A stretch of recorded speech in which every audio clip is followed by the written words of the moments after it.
so often in our minds we don't name things, and by not naming them and understanding them we give them power to just sit in our space. So like, Yeah. I'm in love with this person, so I don't question that, but when I actually put a name to it, I'm like, oh, what he did was gaslighting, that was abuse, that was like a scare tactic, or that was emotional abuse. And then you put those all together and you're like, you can't possibly stay in that situation.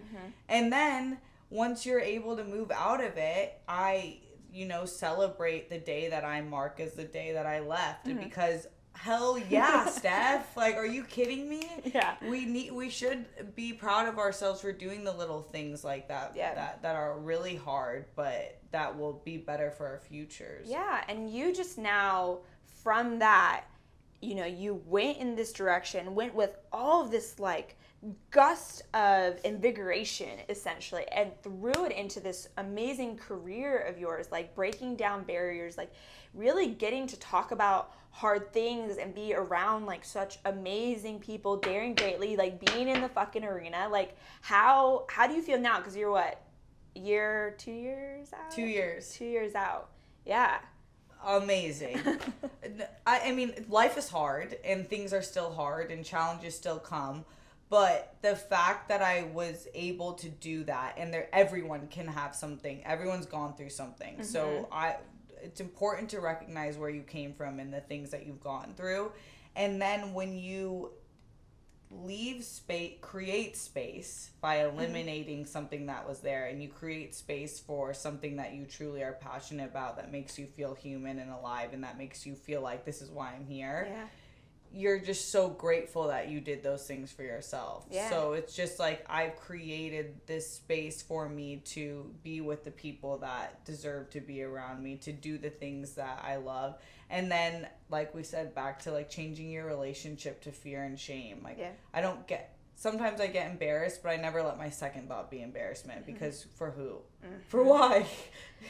I think it's like, I have to take steps in that, and it's not, I don't want it to come off as like, oh, you're just there and it's every single day. No, it's not. It's the second thought. No, it's yeah. the second day. And you have to just keep taking steps in it. Yeah. Like, it's a process over time, because you're still with, I call them, like our strongholds. Like, they're still always a part of you. You just learn how to manage them better. So they're always going to come wanting to kind of seep their way in, but you're strong enough. You have experiences now for you to say, oh, hell no, honey. Yeah. Back it up. Get out of my way. Get out of my way. Get out of my way right now. Like, no, I'm not letting you have control over me anymore. Like, your fear, this shame, I'm not letting you have control over it. I'm going into the arena. Yes. Yes. Because that's just an exterior emotion. That's not actually you, but we let fear control us. Yep. And fear, it's not even bad to feel fear. No. You just have to know you're going to feel it. You're going to get embarrassed. But what does that even mean? Nothing. You just keep going. Fear to me is when you know something's important, right? You feel fear when you care. And so it's actually a good thing, but it's... You do it anyways. That's the point. You do it anyway. So we keep referencing Daring Greatly. Thank you, Brene Brown. But for all you listeners who... Thank you. Who have not heard of her, have not read any of her amazing novels. This was one of her first, I actually think it's her second. But the speech that she's referring to and called The Man in the Arena is actually by Theodore Roosevelt. And it's a speech that Steph and I refer to often because we just love it. It's like we're doing things in our lives now that we're just taking those steps when in the past we probably wouldn't have. And so I want to read it because I think it really encompasses this mindset of when you are living like your best fucking life. Yeah. Like this is it. So okay, it goes. It is not the critic who counts, not the man who points out how strong the man stumbles, or where the doer of deeds could have done them better. The credit belongs to the man who is actually in the arena, whose face is marred by dust and sweat and blood, who strives valiantly, who errs, who comes short again and again, because there is no effort without error and shortcoming, but who does actually strive to do the deeds, who knows great enthusiasms, the great devotions, who spends himself in a worthy cause. It goes on. But like, that's the point, is like, when you are daring greatly and you are going after your life and you are doing things that have purpose, like what you get to do now.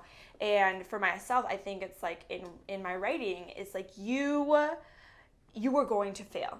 So you better buckle up. And like, you want to be in the arena. You want to be in the arena. It's like, yeah. at first the quote kind of sounded corny to me. And like, the more you think about it, the more it encompasses every part of how we should be living. Who the fuck cares about the critics? No, they're not doing the work. They're not in the, like, it is so sick to be the person doing it. And like, we can all be that person.